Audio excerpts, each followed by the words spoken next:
Mrs. Strong must use less than 25,000 copies in a school year. He usually earns 800 copies per week, but Mrs. Wilson gives her 200 copies per week. How many weeks can she make copies? So she needs 800 copies per week, so that's the variable, but she's getting 200 from Wilson, so that also has the variable. There's a variable on both of them.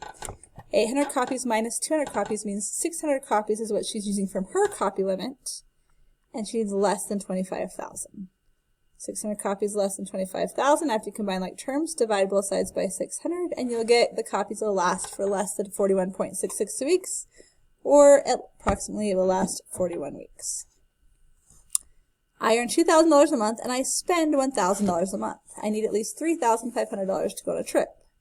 What is the least amount of months I will have to save to go on the trip? Well, for $2,000 a month, that gets a variable, minus $1,000 a month also gets a variable, and must be greater than or equal to 3,500. 2,000 minus 1,000 is 1,000m, combining like terms, greater than or equal to 3,500. Divide both sides by 1,000, and the months must be greater than or equal to 3.5, which basically means I'm going to have to save up for at least 4 months. At a brand new store, every month, 20 new people are hired and 12 people quit. If the company can afford to have a maximum of 80 workers going, how many months will it take them to hit the mark?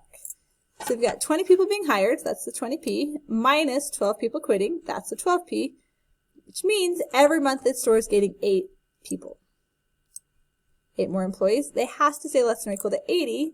8p is less than or equal to 80, divide both sides by 8, and we get the number of p is less than or equal to 10. So it's going to take them 10 months to hit their maximum number of employees.